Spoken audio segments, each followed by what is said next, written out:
What is up, everybody? It's Ed Gow Jr. here, member of the steering committee for Dad Central for Ontario. And Dad Central is Canada's national fatherhood organization. And we're glad to have you here, whether you're watching this live or on the replay.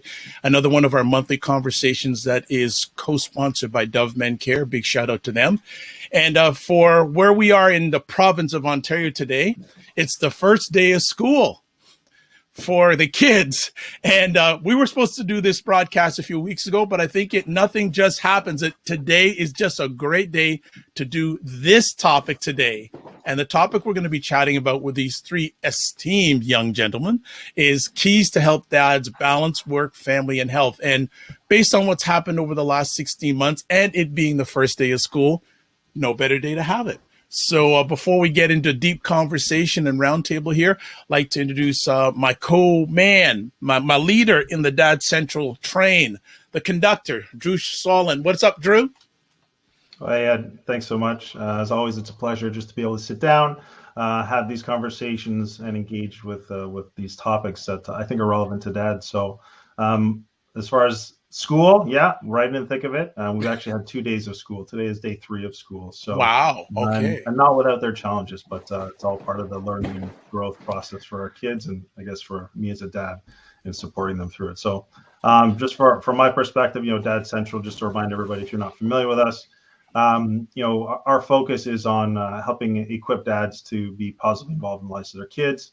And of course, we support family service organizations who are working with families. They want to see dads more involved. They want to support families and ultimately want to help healthy child development. And the way you do that is through engaging fathers and helping them be more positively involved in the lives of their kids. And so I think it's a great privilege for us to be able to serve both, fathers and families directly, but also to be able to serve organizations who are serving families and who have a need to help fathers in the process. So I'm really excited to be able to hopefully hit a topic that is as you said, timely and relevant. Yeah. And based on the research that we have, it's one of the challenges. It's one of the big 3, I'd say, that dads face is how do you manage everything? And so I'm certainly in the thick of it. I know Justin and Paul are as well, but I've learned from both of them. So I'm excited to actually hear what they have to say today. I'll contribute a little bit, but I'd love to learn in the process and hopefully support our audience as they're listening. So thanks, Ed.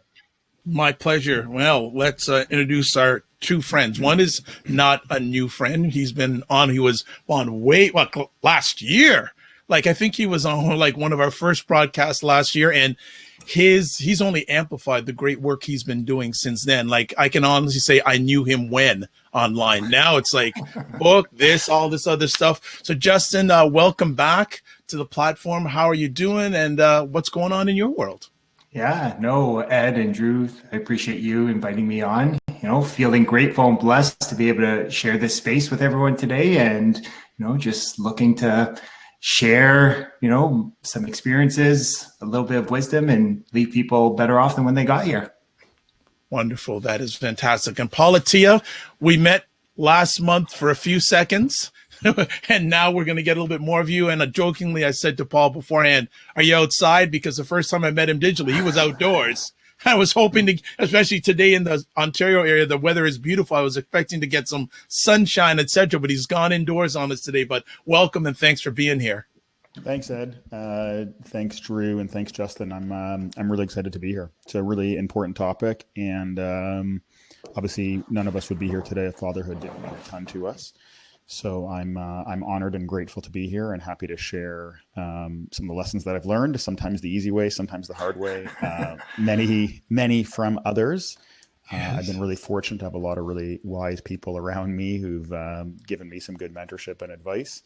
And I'm in the thick of the journey myself. And I think this is great. Shared community to share ideas is really important. So thanks. Thank you for having me here. Yeah, my pleasure. If I knew, by the way, that staying outdoors was an option, I would have stayed outdoors. That's okay. That's okay. Well, Drew didn't tell me that. No, Drew's in charge, so I that would have been. I don't know. So maybe next time. Next time we'll have you outdoors. I should have read the small print. Okay, indoors for today. The next one. All right, the next one. No, okay, that's good. Well, folks, for those who are watching live, yeah, please chime in with questions, comments. We're having a just good conversation here in regards to this word balance. But I'm going to start off the first conversation piece. What does work-life balance mean to you? And I'm going to add a little caveat because you knew that this question was coming, but I'm going to add this caveat. What did it mean to you a year and a half ago? And what does it mean to you now? So before pandemic and now we're still in a pandemic, not as intense, but how, what does it mean to you? Has it changed in the last year and a half? Who'd like to jump in first? Justin, go for it. You're up. Okay. When I think pre this last 18 months, I would say that this idea of balance is an illusion, right? It's this idea that even a rocket fails its way to the moon. So it's coming with the understanding that, challenges, setbacks, obstacles will pop up in the game of life, right? Like health, career, relationships, business, all those things will pop up. But it's really just understanding that in any moment, you can always create this reset, right? To get back on the path. And I think it's really important, especially in this day and age, because there are so many distractions, right? We're trying to wear 17 different hats all at once, that really it's really about stopping, thinking, asking yourself a question, and taking it one great thought and action at a time. And I think that that's really been the biggest lesson for me in the last 18 months. Cool. So I'll take the bait next. I mean, in response to your question, which is, what does balance or work life or life balance mean to me now versus before the pandemic? I would say the meaning of it is the same. The application of it has changed. Mm-hmm. And I think that in and of itself is probably the most important, takeaway, which is your situation in life for all of us will always be changing. It's never going to be static. It'll appear static for a little bit, but it's not. And it's our capacity to adapt to our new surroundings and then adhere to the principles that we set for ourselves. So I often say, anyone can sort of run, or anyone can bike fast in a straight line, right? Anyone can high five their teammates when you're winning. Anyone can sort of have the right type of balance that they want and live sort of the way they want to live when things are going their way at all times. The reality is that's a really rare circumstance. So it's really our capacity to do that when things change, when things go unexpectedly during difficult times. And so, to sort of your root question, which is what is balance, I've always thought about it this way. It's a finite, time is a finite resource. Everything in life comes down to time. Right. And all of our lives are based upon that. And I think the earlier in life that we can recognize how finite time is, and it's finite for, it's sort of a unique concept. It's limited for all of us. None of us are going to, be here forever. But the other thing is, unlike sort of a bank account or unlike other things that we think, well, I've only got X amount in my bank account, we don't actually know how much time we have left. So you're sort of playing this game where A, it's finite, and B, it's an unknown endpoint. And so our capacity to recognize that and then live a certain way where we actually maximize our time in the way we want to. So to answer your question, what does balance mean to me? To me, it's like, will I look back upon my decisions and be proud of how I made my decisions? So when I'm 75, when I'm 85, will I look back and say, this is how I spent my 20s, my 30s, my 40s, my 50s? Will I look back and say, you know what? I wasn't perfect, because to Justin's point, we'll never be perfect. But can I look back and say, you know what? The decisions that I made with respect to how I allocated this resource are decisions that I'm grateful for and that I stand by today. So that principle existed, in March 2020, and that principle exists today. The application of it has changed radically for all of us, and it's going to change again. So, COVID provided a great opportunity for us to test our capacity to take our principles being applied in one framework and then now have to reapply them in a new one. It's certainly a challenge, but that's what balance has meant to me pre-pandemic and post-pandemic. Cool. Drew, do you want to add in? Not much to add to, I think, what they both said. Maybe something slightly different, and it's related, but not exactly, I'll say, directly to your pre-post-pandemic question, maybe more the idea of balance. And so I think, similar to Justin's comment, viewing balance as kind of the ideal is, I think it's off. I think what you do is especially when you think of it's work, it's life, it's health, what you're doing is setting things off in, I think, adversarial relationships. I have to have one at the expense of another. And so some of the principles that I think Paul's referring to there is that when you start to look at them as these separate entities, you're missing the point, because work is part of our life, health is part of our life, relationships are part of our life. It's how do you integrate all of those, and to Paul's point about make decisions that align with what's relevant or important, or part of what you want to achieve. And so, what balance might look like for Paul might be very different than what it looks like for me, might be very different than what it looks like from you. But if it's related to my goals, the things that are the priorities that I have established in my life, and with that whole idea of this, it's constantly changing, I can make decisions that in real time that are going to be as relevant and as helpful in moving me closer to what I want to achieve, that may be very different than the person who's next to me. And so that's the other part that comes in. Is we also get sometimes caught in this idea of comparing. Well, look at so-and-so's life. It looks so fantastic. It's great. Like, that's what I want. Well, okay, if that's what you want, what do you need to do to get there? And identify for yourself, you're starting with your priorities, and how are you allocating your time, as what Paul said, in a way that's going to actually move you closer to achieve that, with a recognition you're going to have to maybe adjust. And there will be seasons or periods of time where you're maybe actually not overextending yourself, but you're investing a little bit more in one area because it's part of an intended goal, and you've incorporated all those other areas of your life to be able to accommodate that at the time that's necessary. So I think, if you have the right mindset of, it's not about these adversarial relationships, how do they integrate? You're in a better place. And then, you recognize that it's making decisions that are relevant to you and not being influenced by everything else, you and your family, or the people who are most important to you. That's kind of my add-on to their great answer. For someone who said they didn't have a lot to add on, that was a real good add-on, Drew. That was well done, right? Sometimes I talk too much. No. You're good. Well, a number of great knowledge bombs already dropped amongst the many. Like, I love the fact that Justin said reset.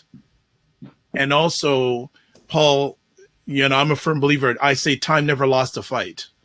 So you can't beat time. It never loses a fight. So I think great things already dropped here.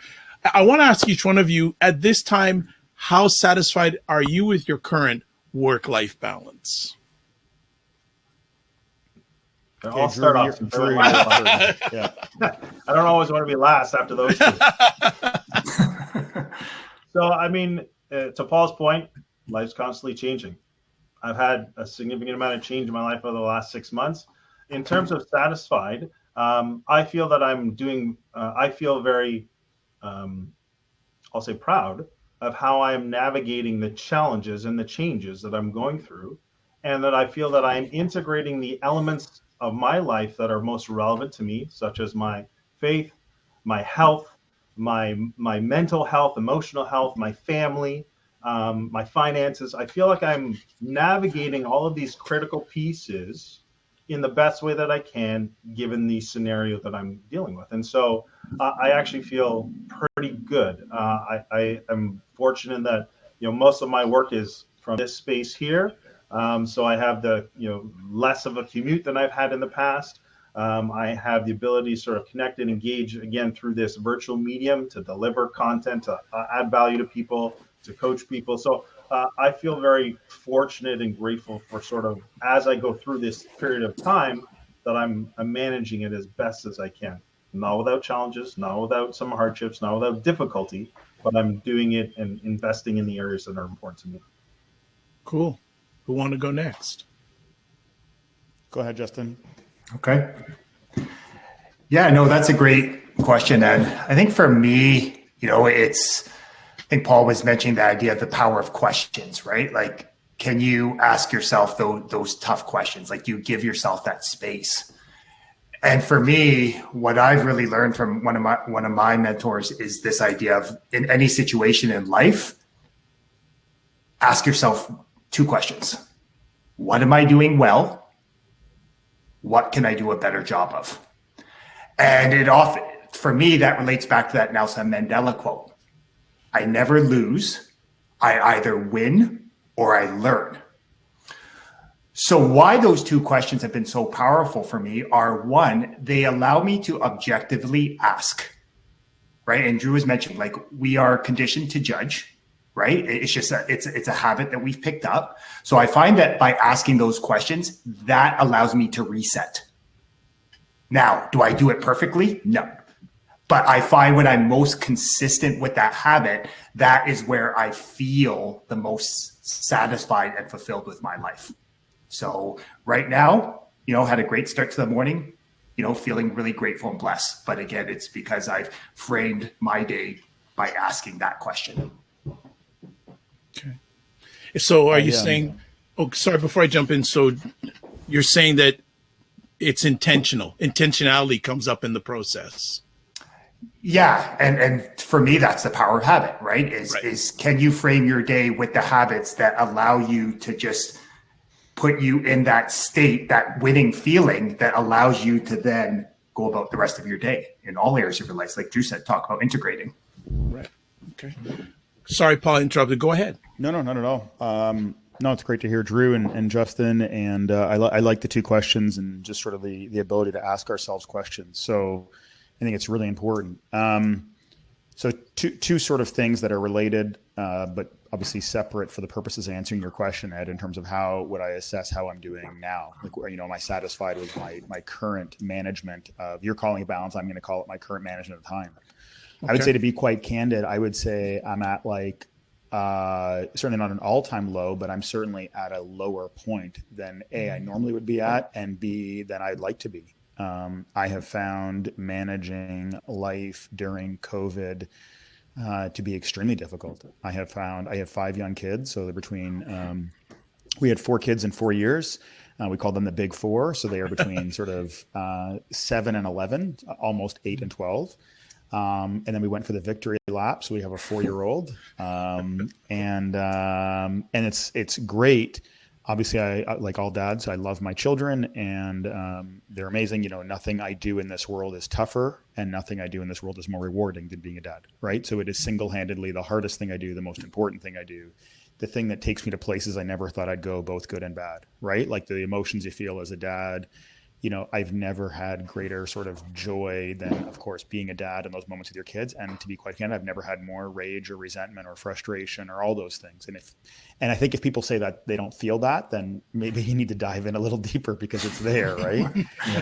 Let your kids test you and take it to a new limit, or test your limits and find out where they are. So when I look at COVID, and we could deep dive on this all day, but the reality is the world went and is still going through a tornado, and what you're trying to do is figure out what the new normal is. And the new normal in COVID has obviously changed every week, right? Like, we don't actually know what it is. And that's just true. And everyone's had life events happen. Drew's had major life happens. Others have had, a business event. We bought and sold a house during this and had that happen. I had business challenges. Everyone's had their own tornado occurring in the midst of the tornado. And some of those tornadoes have been voluntary ones that we've chosen, and some of them have been involuntary that have come upon you. Mm-hmm. But either way, you're constantly looking for what's the new norm. And our kids are looking for that too. For me, the hardest challenge in terms of balance, back to your original question, is this: I'm around my children much more than I had originally set my life up to be. So we put these systems into place, and this is true for all of us, right? So we have an ecosystem, and an ecosystem gets into some form of balance where, okay, I work out in the morning, I work during the day, I do this in the evening, whatever it is. And we're not perfect, but you sort of got dialed in. And now suddenly, for me, I've got 5 kids who are home, 5 kids who are in school, all that, and they're around you all the time. Mm-hmm. And so the thing that I have found most challenging from that, and it's upsetting, is I've actually spent more time with my kids, obviously in the past 18 months, but I've rejected spending time with them more in the past 18 months because the opportunity for them to spend time with me has gone up, a billion-fold. Mm-hmm. So it used to be I'd spend time with them in the morning and the evening, and I wasn't rejecting them so often. Now, all of a sudden, every time I walk out of my home office to the kitchen, or I head downstairs to the gym, or I walk outside to lift, whatever it is that I'm doing, there's one of 5 kids, very often more, who want my attention. Dad, can you look at this for a second? And I'm like, I'm saying no. And it's a long story, but I'm like, when I'm thinking and I'm in my zone, I literally block out the rest of the world. And so if I'm walking to the kitchen to, like I said, make a coffee, I'm literally in that zone of whatever's in my head. And when someone stops to talk to me, I'm almost angry that someone's interrupting my thought process. Right. And so anyway, so all that to say, I don't think in 18 months I've figured out the new norm yet. I've tried different things. I've worked, sort of to Justin's question, what have I done well? Yes. When I look back, and I do try to grade myself. So it sounds silly, but I keep a journal. So I track. No, nothing wrong with that. That's good. Yeah. That's so good. I track, I track a bunch of qualitative things in my life, and I track a bunch of quantitative things. So, so I track all my fitness stuff. I very often track my workouts. Obviously I track work. And then qualitative things I'll track as well. So all that to say, to answer your first question, I would say it's been tough. I would say my current management of time is not where I want. I either work too much or I work too little, right? So I work too little and I have a great time with my kids and I'm exercising lots. And then I'm like, oh, this is great, man. I mountain bike for 3 hours and I hang out with the kids. And then all of a sudden it's like 7 at night. I'm like, shoot, I send those 4 emails and I'm stressed. You know what I mean? Yep. And then I'll have like, okay, I got to catch up on work. And then I'll do that. And then I'm like, man, I caught up on work and I got my workouts in, but I sort of didn't even see my family this week. Right. And so anyway, all of that is normal. COVID just took it and dialed it up because you had many more opportunities, I would say, for failure and many more opportunities for victory. And so your batting average changes. Yeah. The second thing though, and this is sort of, this is part of the answer, I think, and relevant to this conversation in general. I mentioned at the beginning, I've been really fortunate to have really good people around me. Part of that has been just pure dumb luck, and part of that has been willful seeking of good people, right? And obviously anyone who's on this call or who's listening knows that you have to go out and find good mentors and find good people to be around and say, teach me, I want to learn from you. So I'm really fortunate. I have an amazing example in my own father, and I have an amazing example in my father-in-law, who I admire for a whole host of reasons. But one of the things that, I've picked his brain a lot, and he has a framework that he uses that has made a massive difference in my life. And it's simply this: life is much more sailboat than motorboat. And I think about that all the time, and I use it probably every day. I use it in work. I use it in my own life. I use it with others. And this idea of sailing, not that I'm a nautical wizard, I'm not, but I get the gist of it. In sailing, you have to do a couple of things simultaneously. You have to, one, have an awareness of where you are, right? So you have to actually know where you are relative to, the ocean or the lake or wherever it is you're sailing in. Number two, you have to know where you are relative to the item that the island that you're getting to. And then what you have to do is you have to look at the winds and the waves and figure out what they're doing. And then you have to adapt and adjust your sails and your rudder accordingly. So I always think every single day I have to be sailing, which means I have to look at, where am I relative to where I want to be, and then adapt. So I know, and I'll be controversial here for a second, we're using the word reset. I'm actually not. Reset to me connotates like sort of a hit zero again. I prefer adapt, right? So every day I have to adapt. And this principle of life as a sailboat is relevant to, how much money is the right amount of money to spend? The answer is it depends, right? Like, what should I spend on a house? It depends. What are your goals? How much time should I work out today? How much time should I do? All of the answers to all of those questions, if we're intellectually honest, are it depends. It depends on what you're trying to do, where you're trying to go, and what your day is like. So even Drew's comment earlier when he says, and I think Drew's bang on right, when he says he has to look at work-life balance as it relates to his life, not, Justin's or Paul's or Ed's or anyone else listening. I think that's totally true. And I would even add one more caveat, which is his life at that particular moment. Because Drew's balance, 6 months ago is probably not going to be the same as what's required today. The ecosystem is perpetually changing and we have to adapt. So a long-winded way to say I'm currently not hitting, where I want to be, but that's okay because life is a sailboat. So I'm continually checking the winds and the waves, and I'm hopefully going to be adjusting accordingly as we all go forward. Great. Anyone want to add before we move on to the next conversation topic? I'll just quickly add on Go to ahead. Paul's comments around the adaptability piece. I think there's also going with the sailing analogy, there's also the recovery, right? So let's say you make a bad decision, you misjudge some of the wind and the waves, and you realize, wow, we're off course. You got to recover. And so adapting is one, but then there's also, because you can beat yourself up. As an example, you're not happy with where you're not saying you're beating yourself up, but yeah, no, I think dads in general will beat themselves up, like not where I'm supposed to be. Like what the, you're looking at the scoreboard. It's not what the way I want it. And it can be counterproductive if you don't look at it as how do I recover faster, right? And focus on, beating yourself up. And I think that's where we sometimes trip ourselves up, and we actually restrict our ability to recover faster or adapt better when we get stuck in that. And so that's just my only common piece is work on improving your recovery time, right? Just like in terms of, let's say, a fitness goal, let's say, it'd be great to be able to go back to back to back to back, and you can, but you need to be able to train and have the proper recovery time to be able to do that. So don't, anyways. No, I just to add to that, I think that's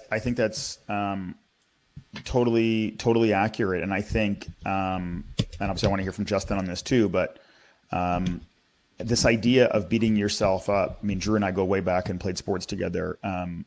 He's really tough on himself. I'm really, certainly as athletes who were. I know that Drew's tough on himself too.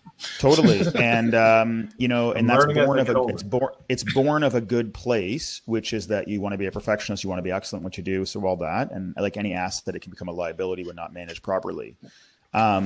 And so two things on that I've learned over the past few years that have been really, really helpful. So one is, and this is a football one, but the greatest cornerbacks, the greatest quarterbacks, they have selective amnesia. They have the ability to get burned on a play, to throw a pick or to let a touchdown be scored on you. And I'm sure this applies to every other sport. I think Michael Jordan had it probably in spades. Literally the ability to make a mistake and disappoint your teammates and then not let it affect you the next play. And that is a phenomenal gift. And I think, at least the way I was almost like, oh, I made a mistake, therefore I have to go through some sort of penance. Like I'm not allowed to, and the reality is the people who perform best are able to make mistakes and recover quickly. The best framework that I heard from that is actually from Ray Dalio in his book Principles. And he describes it this way: pain plus reflection equals progress. So pain plus reflection equals progress. And so that, I was sort of reminded by that by you, Drew, because you don't ignore your mistakes or you don't ignore why you got off course. I think we actually have to look at it and experience and assess it and say, okay, here's, I did the following things and, it led to this pain of disappointment, this pain of regret, whatever. I think we need to acknowledge that and be honest, and then we need to reflect upon it, and then we learn and we grow. So it's not this like beat myself up and wallow in the pain, but it's also not ignore the obvious, which is I just made a huge mistake and I'm experiencing pain on account of it. It's like we have to be honest about it. And I try to teach my kids that, and I'm trying to teach myself to do that all the time. It's really helpful to hear that from Ray Dalio and from others and to try to put it into practice. Justin, you want to add anything to the conversation that's gone on for the last few minutes? Yeah, no, I love that idea of what, that idea of pain plus reflection.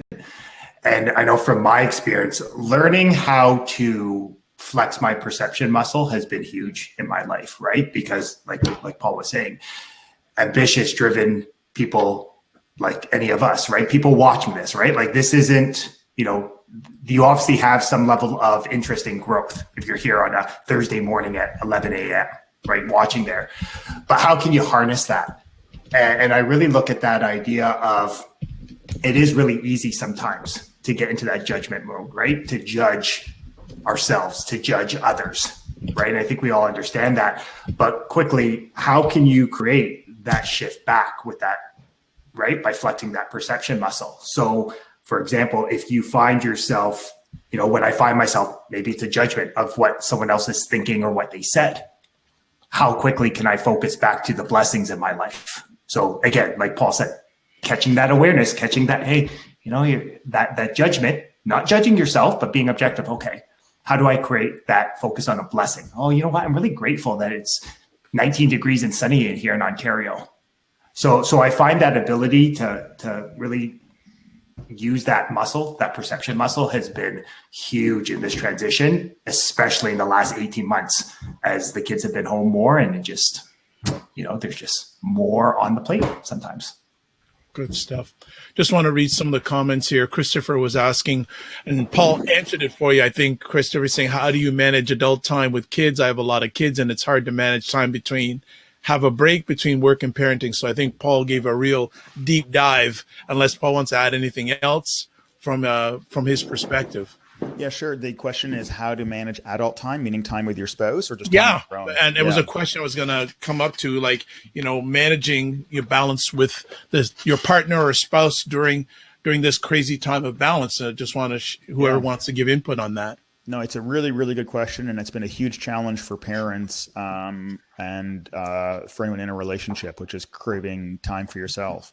So here's a great example, and we've all touched upon it, but I want to. It's Chris who brought the question in, I think, right? So I want to Yes. sort of answer Chris's question because it's a really valuable one, and I think it's something we're all struggling with in general. And again, COVID just poured gas on that fire, right? In terms of finding that time.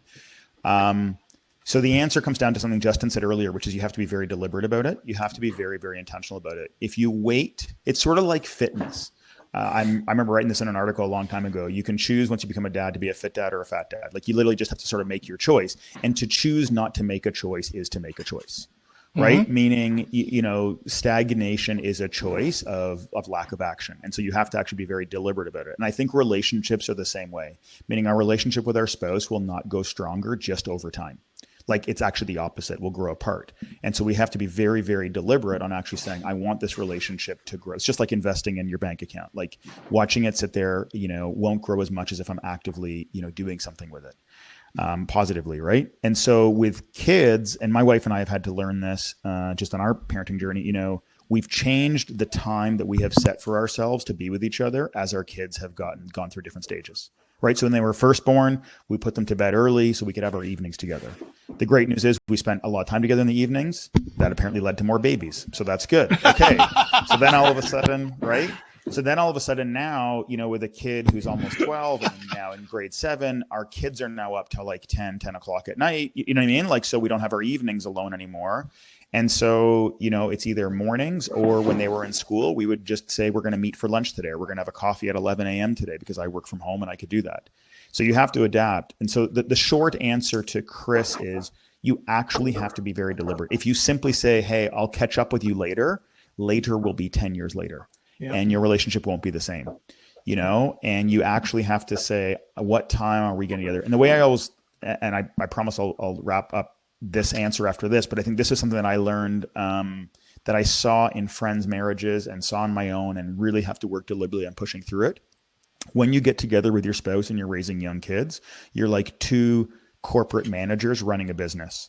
So the first set of things you talk about are just details of day-to-day management. So it's, oh, hey, are you taking the kid to hockey? What time is this? And sorry, can you run to the grocery store? And did you pay that guy who cut the grass, right? Like you're literally just going back and forth on logistics, which is not at all a relationship. It's just transactional. So I find you have to be really deliberate about get through that stuff because you need to take care of it to run your household. But then you have to go to like what brought you together as friends, which is like, hey, how are you doing? By the way, how was your day? How's your sister doing? What's actually going on, right? How was your workout this morning? Okay, good. And then you have to really deep dive and you have to go back to what led you to date in the first place, which is like, wow, I really want to know who you are. And I really want to share something with you. And I find it is so hard to get to that second level and that third level when you are raising a young family. And so the only way it can be done is by being wildly deliberate about it and ignoring other things. You have to literally be okay with the kitchen dishes piling up to have an important conversation with your wife. You have to be okay to not watch the next episode on Netflix in order to do this. It's super challenging because it's so easy to want to go to sort of hit the low-hanging fruit on your to-do list. And this is arguably the most important one. So that's sort of my answer for Chris. The answer is being very deliberate and putting practices into place consistently. Justin? Yeah, I think Paul, hit the nail on the head, right? Got to be intentional, got to be deliberate. The 16th of the month, I'll just, use my wife and I as an example. That's date night. Like that's where we go out and we go do something. Like that's an intentional one, no ifs, ands, or buts. Peeling it back at even another layer, because I like what Paul said, as you grow, right, your awareness changes. I know for me, my love language is I just want her attention and her time. That's all. Like I could be sitting in a park with her, having a coffee and tea.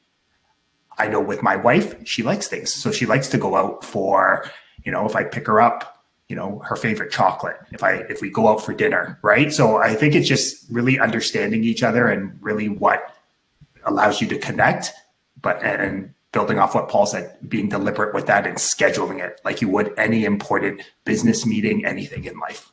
Doctor's appointment. Drew, anything you'd like to add? The last part that Justin said about connection, I think, is the key, and the intentionality piece. And so connection comes from knowing and understanding, what your partner values, and ways we can create that environment where they feel heard, they feel acknowledged, they feel cared for, they feel loved. And so that could be a simple, as you're walking by, a little hand on the shoulder and say, I really appreciated how you did this, this, and this with the kids. And I just want you to know, okay, have a great rest of your day.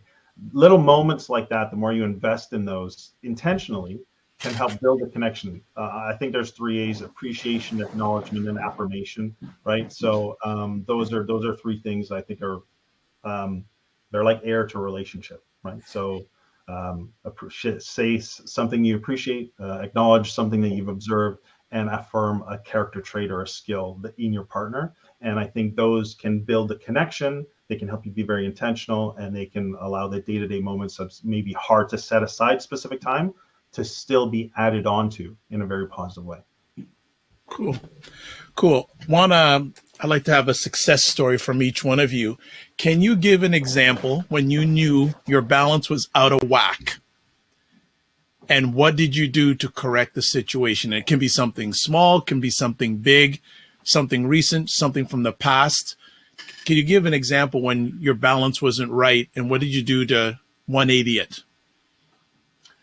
I'll hop in quickly and try and give a short example. This happened, I think, early on. We got 3 kids, twin 8-year-olds and a 5-year-old. So with twins, it was jump right into having kids and having to manage 2. And so I'd say within the first year, and my wife owned a business at the time as well, and so juggling 2 new kids, juggling my work, and I'd also was about to transition to a new role and her business. Life just felt a little bit crazy. And so what we did, or what I think I did, is we just set aside time to actually sit down and discuss and plan and talk through, what are our priorities? Like, we've got this family now, which we've been planning for. We've got, this blessing of twins. We never imagined this. But now we've kind of made it through the first craziness. Like, okay, what's happening? Where are we going? And so, for us, it started with just sitting down and creating a list of what are our priorities.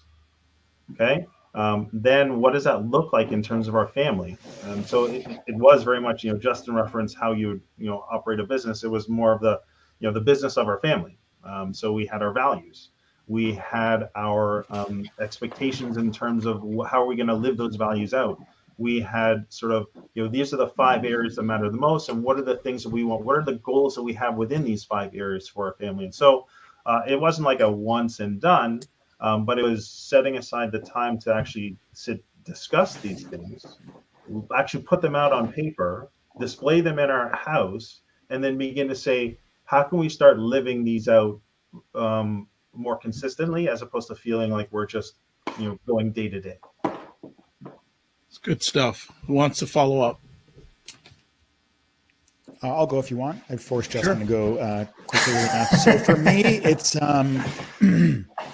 I kind of it's not one specific example per se. Actually, I'll give one because I think it's emblematic. Probably one of the most important moments for me as a dad, and this goes back to this pain and reflection thing, was, and again, I said this a little bit earlier, our assets and our liabilities are very often the same thing, right? Your greatest asset and your greatest liability is very often the same trait. It's just how you allocate it and manage it. So I'm a pretty intense person, and that's served me well for most of my life, but it has its downsides. And so I remember one night when my kids were, we had 4 kids, we're at the dinner table, but I was very focused on work, and I have to do this, this, and this. And I was at dinner, but I wasn't really present at dinner. And I just remember, dinner sort of finishing, bath and bedtime sort of routine starting, and me thinking, no, I got to go work. I have to do this. And I had this task that I just had to get done. To be honest, I don't even remember what the task is, which obviously proves the point that at that moment, what I thought was the most important thing in the world is something I can't even remember.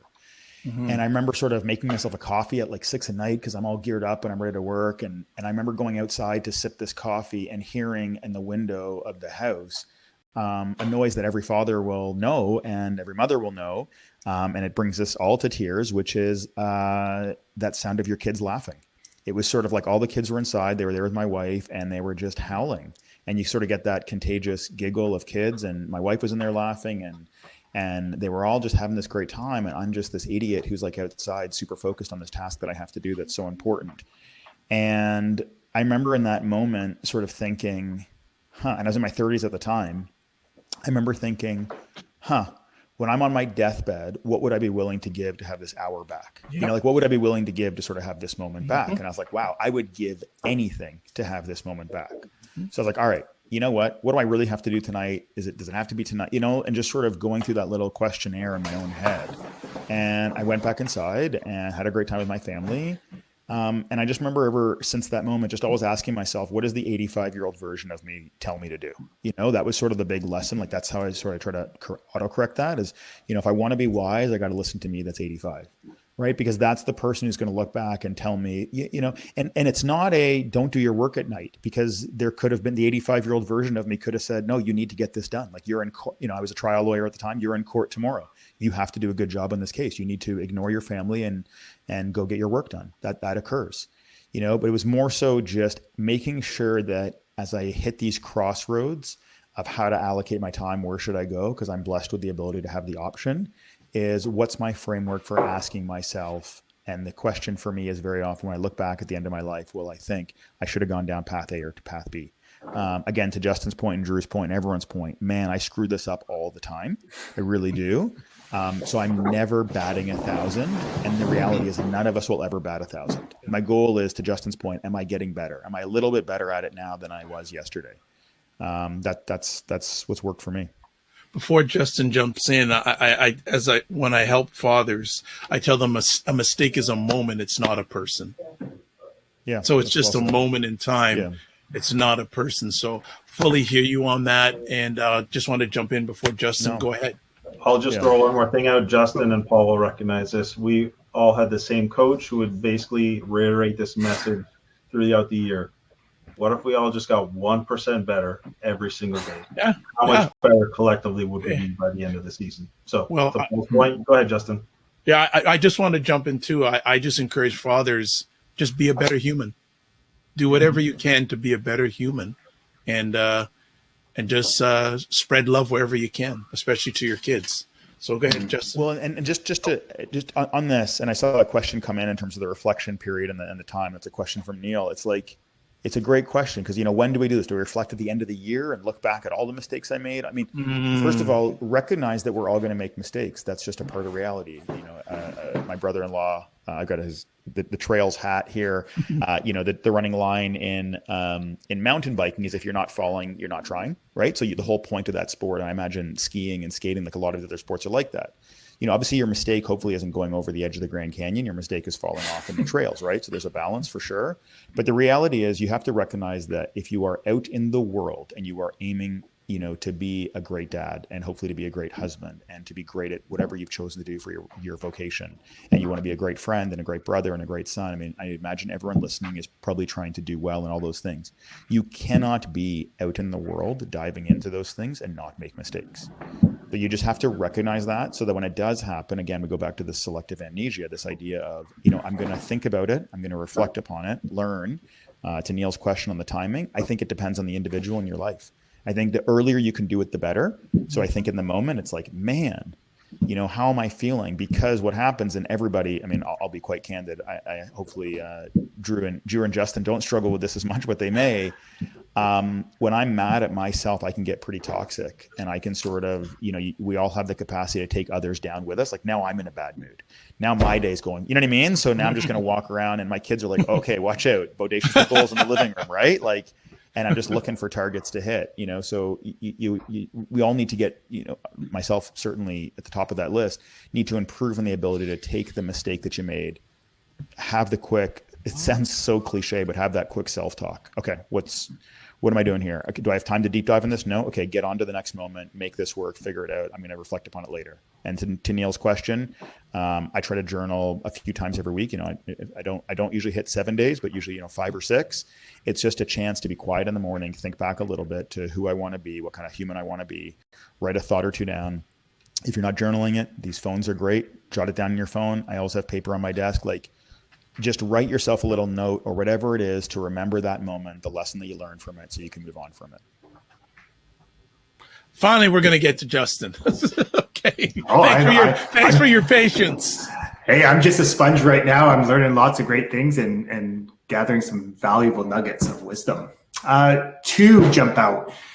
And what I would share with everyone here is that winning is a feeling, right? So I'm all about how can I create that winning feeling as much as I can in my life, right?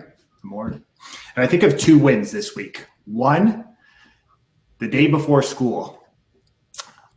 Like Paul was mentioning, I can also be very laser focused. When I want something, I just want to go do it. If I want to go do stuff for my business, I want to go do that. If I want to go have a conversation, I want to go do that. So there was this time where my daughter was getting ready for bed. She wanted to read to me. And I felt myself that wants to get laser focused on work kick in. And then literally I was stepping out the door and I literally paused. And I thought, almost like Paul had mentioned, what would my 85-year-old self really want? And then I went and laid in bed with her and she read to me, right? And just that. So just that ability to create that was huge. Just creating that moment just to focus on what I do want. Another one happened this morning. With kids going back to school, our routine has changed. My kids haven't been in a physical classroom since 2020 of January. So now setting the intention that when they get up at 7:30, the stuff that I'm doing work-wise, and I'm an early riser, done. From that 7:30 to 8:30 till they get on the bus, it's about them. It's about setting them for their day. So I found just those little opportunities to sort of create a shift of my old conditioning back to who I want to be has been huge. And I celebrate those, right? Like a win isn't big. It's not small. It's only in our mind we make it so. So, I'm all about creating that winning feeling. I want to pick up on something you just shared, Justin, have all of you contribute. Share with our fathers and those who love them how important it is to celebrate those wins, no matter how big or how small they are, celebrating the wins and how that helps your balance in life.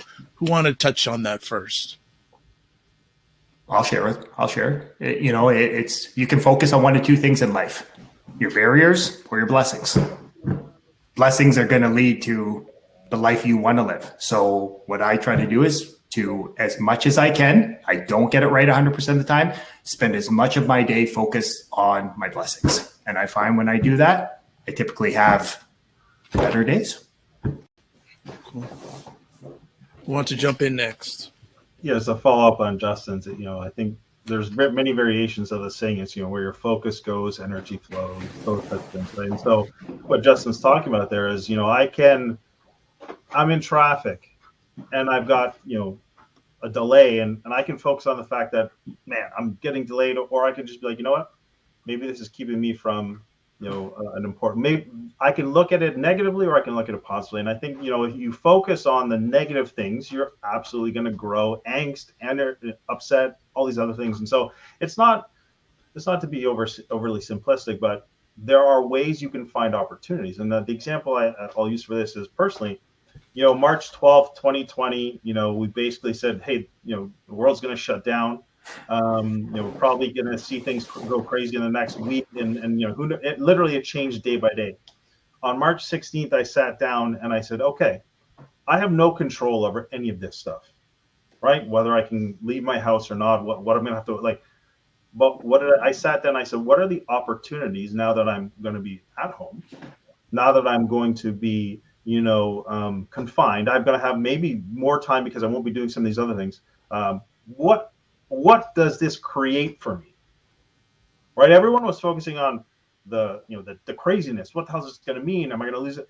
I don't know why. I just chose to say, what's the opportunity for me in this? And so that's how I got through the first sort of month and 2 and 3 and with no real ideas. I focused on the opportunities I could create or that I wanted to focus on creating through this period of time, which I had no control over. And so, anyways, just I'll add to that to Justin's point. Oh. Yeah, and I think, Ed, if I hear you correctly, the question is, how do we share sort of our victories with our family? Is that right? When we sort of have those? Yeah, well, yeah, either your own personally, because I think what you emulate your kids are going to replicate. So just sharing with fathers and those who love them, the importance of sharing those wins. Like for you, I know that you probably feel great after a workout. Yeah. Most of the time. I don't know. Yeah. I can relate. Sure. There's sometimes I don't feel great after a workout. I just say, get me to the shower. Right. Yeah. But just celebrating those wins as a dad, how important it can be to your kids and your family. Totally. No, I think it's a great question. I think you're right. And so you've given a great example. I mean, to me, it's inviting them to join in to some of the things that I do. I don't know what Justin's, the age of your kids are, or everyone else sort of who's listening. The reality is we go through phases. And so when your kids are really young, they're very dependent upon you and they're just looking to you to provide, sort of Maslow's hierarchy of needs, sort of their basic needs. Then you go through what I would say I'm in right now is this amazing sweet spot where my kids have a really, really high, between 4 and 12. They're really, really interested in me and they're able to do lots of things and they haven't gotten too cool for me yet. And I know from talking to friends, at some point in time, they're not going to want to spend their spare time with me. And so I remind myself of that all the time. It's like this is a separate issue, but it's related, obviously. I think we have sort of our framework wrong. I think everyone works really hard and ignores their family. And then they're 60 and then they say, great, now I'm retired or whatever. And I can spend time with your family. I'm like, well, guess what? Your family doesn't, care about you anymore. Your kids aren't around. And so you missed out in the 20 years when they were really interested in you, right? And obviously those are two extremes. And so I always think, I can work really hard in my 60s, hopefully I'm healthy and I'm able to and all that sort of stuff. My kids won't be living at home. They won't be that interested in me. They're really interested in me right now. So all that to say, my kids know I love to exercise and they know why, because I talk to them about it and I let them know. I was like, do you guys know why I like to exercise? They're like, oh, and I explain, like, I love the joy. I like movement. I like what it does for me in terms of how I feel afterwards. Come do something with me. And I do a lot of fun stuff, right? Come pull a tire with me. Come do this. You do whatever you want. Let's go for a hike in the woods or, so they're sharing in that. After my bike rides, I'm very social. So after I go for a bike ride, I'll have people over for a coffee. My kids are there. They're just understanding sort of hopefully the seeds that I'm trying to plant are this idea that go and enjoy life, appreciate nature around you. These are my personal values. I'm not saying everyone has to follow them. I just mean, to your point, Ed, sharing that with them. The flip side of it, though, is something that I've wrestled with, and where I've landed today is as follows. I share my failings with them too. I actually want them to understand when I make mistakes, and I want them to know that their dad is far from perfect, and I want them to see how I respond to it. So if I lose my temper at my kids, if I'm short with them, they respond emotionally if they see that I'm in a bad mood or I'm angry or whatever. I always try to circle back and say, hold on, let's have a little chat about this. All right. So I was short with you earlier. I raised my voice with you. Here's what was going on. What do you think was, and I want them to start to develop the skill set to observe other people's emotions and recognize what's going on. Because I think that skill set's going to serve them really well, right? If they now know that when their boss walks by them in the hallway and doesn't say anything, it may not have anything to do with them. It might just be their boss had a tough call with his wife or whatever the case may be, right? So I want them to start paying attention that the world doesn't revolve around them, and so start to read. So sometimes I'll be like, hey, I was short with you because I just got off the phone. It was a tough call and I was late. That's why I was short with you, today in the kitchen. At the same time, I want them to actually understand reflection, what we talked about earlier. So I'll sit down with them and I'll say, look, I was rude to you earlier, and I did that because, I was short fused or whatever the case may be. I made this mistake. But what I want to do is I want to own that, and I'm coming back and I'm letting you know, what I said to you was correct. You should have listened to your mom and done what I told you to do earlier, and you should have put your shoes on earlier. But the way in which I said it was wrong. I let my bad day influence how I communicated, and that's on me. And as your dad, I'm going to work on that, and I'll do a better job. We have a swear jar in our house, which I donate to a lot. And, that's sort of part of it, next time you're on, we want to see you at jar. Yeah, no. I need it to get down. So here's the only rule with the swear jar, which you'll appreciate. The only rule with the swear jar, it's dad who's contributing to it. My kids are really, unfortunately, they're becoming quite wily, as Dr. Evil would say. They're quite wily. They now know how to do things to make me swear. And so I literally walked through my living room the other day. There's like a loft area upstairs. And as I walked through, sort of to your point, Justin, if you're very focused, I was literally laser beam, and they launched the most massive, couch cushion onto my head, and it hit me. And I just said, mother of all things, for the love of, it was like a scene. My wife said it was like a scene from Jackass, as I'm literally like this focused dad gets just, T-boned from this couch from like 20 feet up. Oh my goodness. And I just let the expletives fly sort of thing. And they were like, oh, we got so much money in the swear jar. I was like, you don't get a thing in the swear jar, guys. I was like, you caused it. So anyway, all that to say, though, this part of the swear jar is there's a consequence to my mistakes, right? When I use language I shouldn't use, there's a consequence to it. And that's the theme. So, to your point, yes, I think we share in the victories, and let us having a good day at work or us having a good workout or what that be a family win. Because if all of a sudden and there's little way, hey guys, I had a great day at work. You know what? Dinner's on me tonight. We're going to go out to whatever, pizza, whatever it is, right? It's really fun to do that. My mother-in-law said this to me a long time ago. She says, life is filled with so many tough moments. You really have to celebrate the good ones. Absolutely. So I think it's a good way to think about it. And again, sharing them your mistakes and verbalize the lessons that you learned. So hopefully they'll learn lessons from your mistakes as they go along. Drew, anything you want to add as we start winding it down?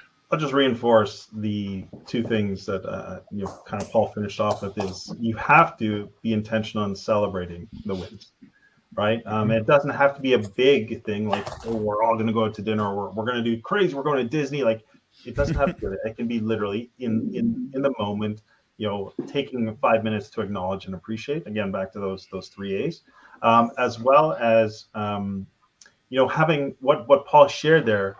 We're laughing because it's fun. We can envision that. And yes, it's around this idea of the swear jar, but the kids were going, like, you can still have fun with that. And that even having fun as a way to create wins, we'll say. So, with my kids, the little thing that I do is, it's not even more of a win. It's like when I engage with them or when you see them, and if they're starting to get off a little bit, I say, hey, how many hugs do you guys need a day? And they give me the wrong answer. Yeah. What? There you go. Wrong answer. Live example. There you go. It's the wrong answer because it's 12. And that's from research. So you need 12 on the day. And so it becomes, I chase them, That's they get funny. pickled. And it becomes a way to celebrate just this moment, this way to connect this relationship that we have. As well as, quite frankly, every now and then it's great because it turns them around out of like they need laughter to sort of get pulled out of some of the other stuff. And so, little things like that are ways, but to celebrate, you have to be intentional and have fun with it. Good stuff. Anyone want to add before we start winding it down? Okay. The only thing I would just add to just what we discussed, just because I made a note of it, when we talked earlier about, and this ties into, sharing the wins and the intentionality and the time with our spouse, and everyone sort of has their versions in terms of, a date set or the 3 A's or whatever. Something that I've learned the hard way for sure is men are notorious for guessing incorrectly as to what their wife wants. So why set our, So the only thing worse than sort of missing the mark with respect to sort of meeting your spouse's needs is thinking you met someone's needs and missing the mark, because now it's a double disappointment. They're disappointed their needs weren't met, and I'm disappointed that I put an effort forward they didn't like, right? So it's sort of like, we all get that. And so what I've learned, and I'm not great at it, but hopefully getting better, is I try to take the guessing out of it. So ask my wife point blank, like, hey, what do you need today? Or what, and the reality is what I would have guessed may have not been the same, because I've learned that but didn't you see what I did? And she's like, what? Oh yeah, thanks. But that wasn't even important. That was 8 rungs down on the ladder. What I actually really wanted you to do today was the following. And I'm like, what? That's what you wanted? Okay. And so you got to get good bang for buck in terms of if you're going to put this investment into your relationships. And it's really simple. I mean, so I say this to clients all the time. I'm like, we don't have to guess. You don't need to. You can just ask someone. Ask, what do you need? What do you want right now? What matters most? What matters most to you today? If we look back at the end of the day and you look back on this day, what thing do you want done? What way could I help you the most? And again, I don't ask that all that often. I'm not very good at it. But when I do, you get much better results than these are the things I'm going to do today for my spouse or for my kids. Justin, you wanted to add something? Yeah. I thought, of what Drew was talking about earlier about integration. I thought of what Paul was talking about. about this idea of how can we bring together the family, right? Create it, not just a me win, but this is a family win, right? I even thought about what you were talking about, Ed, about more is caught than taught. And I thought back to even something as simple of this idea of create a culture of joy, right? And why I love that word joy, and what I share with my clients, this is like, what brings the smile to your face? Like, what makes you feel alive, right? Who do you love spending time with? And I find that when you ask yourself and prompt that, right? And again, there's that power of question, reflection, and that when you can bring more parts of your life in together, that's where the magic happens. I think back to, on Monday, on Labor Day, my wife and I took our daughter down to the beaches here in Toronto. And we just went out and just explored the beaches. Then we stopped for an impromptu dinner date, right? My son preferred to spend time with grandma so he could go play basketball with his friends. Like, you know what I mean? Like it's allowing, each of to define, sort of build that culture of joy in the family unit, but then also giving some autonomy for people to choose what their joy is.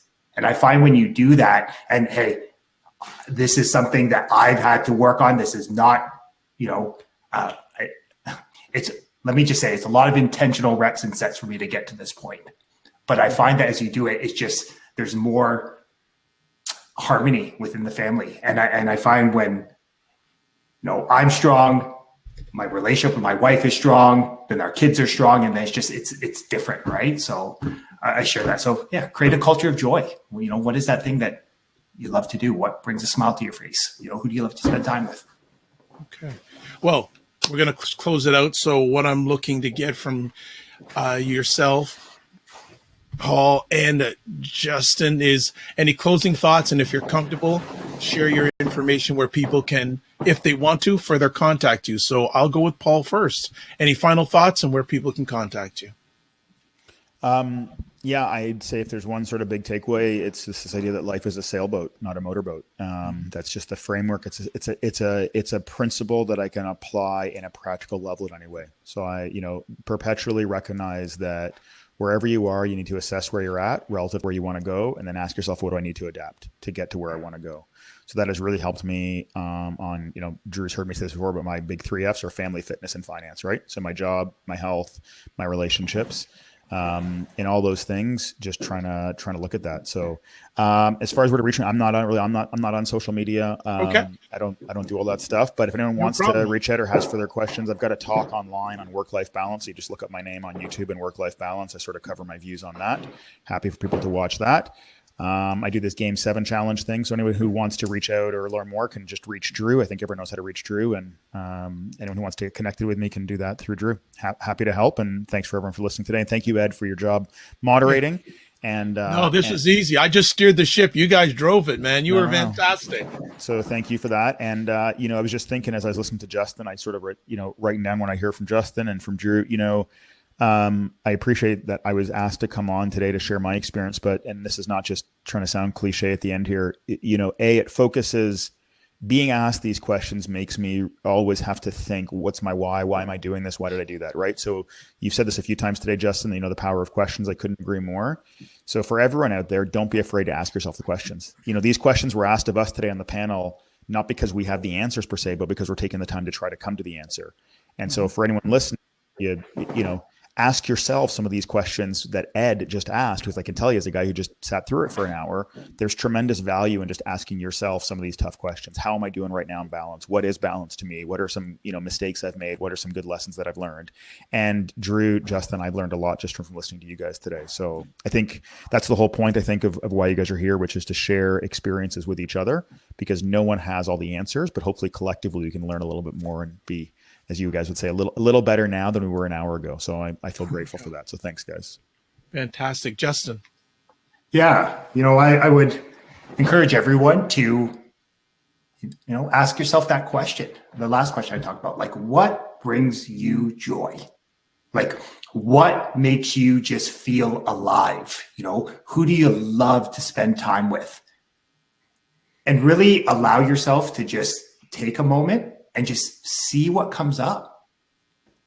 You can write some stuff down and then take one of those today and do more of it, right? Take focused action. And how people can get connected with me, I'm on social. Probably the easiest way to connect with me is a few months ago, I did release a book called You Are Greatness. So if you go to the site, so it's www.youaregreatnessbook.com.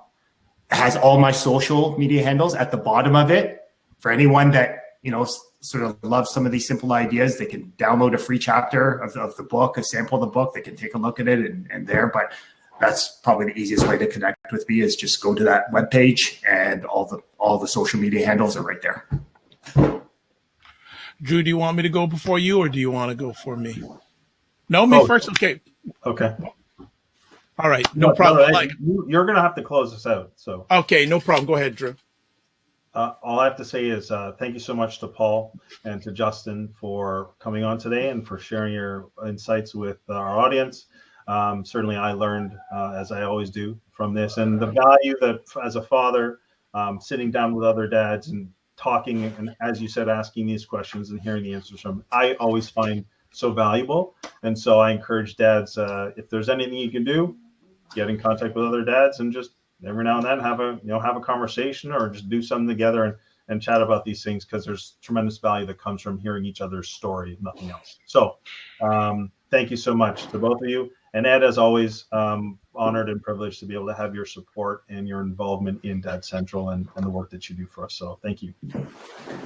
Well, I just want to say thank you to each one of you for being honest and being true to yourselves and admitting that, hey, you just work at getting a little bit better each day. And that's what it's all about. And your wisdom and your knowledge and your valued experiences, I think, will be glistened onto other people who watch this live, who watch it on replay. I think it's just an incredible thing. I will add some real quick things for fathers who want to get this balance thing better, because you never get it 100% right. I'd say communication. Communicate with your family. Another thing, your calendar is your boss. So stick to that calendar. Make sure you have that dedicated time that, hey, is family time. If you're working from home, create a dedicated workplace. So the family knows when you're in this area, it's work time. And then finally, set your boundaries. Don't let work control you. You control your work. So when you're finished that day at work, whether you're at home or workplace, you've turned out the lights, not only physically, but mentally.